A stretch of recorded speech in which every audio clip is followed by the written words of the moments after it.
फिर अगला क्वेश्चन देखिए, कह रहा है सेगमेंट ऑफ डीएनए पेयर्स। ठीक है, अब सेगमेंट में कुछ भी हो सकता है। सपोज करिए आपको जो क्वेश्चन दिया गया था तो 2000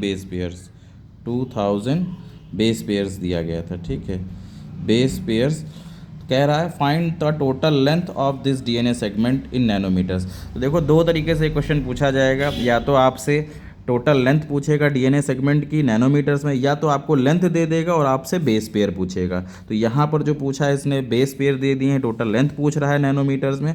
अब कोई और क्वेश्चन ले लेंगे जिसमें आपको डीएनए की लेंथ दी गई होगी और बेस पेयर निकालना होगा। तो पहले इसमें देखेंगे हमें बेस पेयर्स के कितने दिए गए, नंबर ऑफ, उसको लिख लेंगे, नंबर ऑफ बेस पेयर्स को शॉर्ट में लिखते हैं बेस पेयर्स, दैट इज़ 2000। ठीक है, अब कह रहा है find the total length of DNA segment. तो एक डीएनए सेगमेंट की जो लेंथ होती है वो कितनी होती है, देखिए the length of DNA segment, ये आपको याद रखनी है, कितनी होती है 3.4।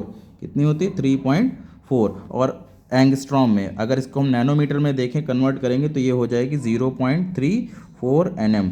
अब ये नैनोमीटर में इसने पूछा है तो नैनोमीटर में हम क्या करेंगे, डायरेक्टली इसको हम लोग क्या कर देंगे, इसको मल्टीप्लाई कर देंगे। तो देखिए इसके लिए लेंथ हमसे पूछिए तो लेंथ कितनी हो जाए, length is equal to number of base pair और उसके बाद डीएनए सेगमेंट।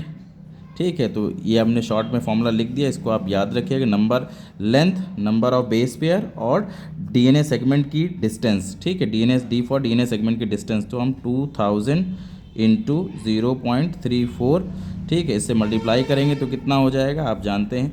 तो इसको आप देखिए मल्टीप्लाई करेंगे तो मल्टीप्लाई करने के बाद आपका आ जाएगा आंसर 680। आप कर लीजिएगा और इसको नैनोमीटर में चेंज करेंगे। 1 नैनोमीटर की वैल्यू आपको पता है कितनी होती है, 10⁻⁹ मीटर होती है। ठीक है, अगर मीटर में उसको कन्वर्ट करेंगे 1 nanometre is equal to 10⁻⁹ nanometre. ठीक है, तो इसको याद रखिएगा। तो ये हो जाएगा आपका एनएम में आ जाएगा, तो यही आपका आंसर बनेगा, इसको याद रखिएगा। अब नेक्स्ट क्वेश्चन जो करेंगे उसमें हमें जो है ये डीएनए लेंथ दी गई होगी और हमें बेस पेयर्स निकालने होंगे।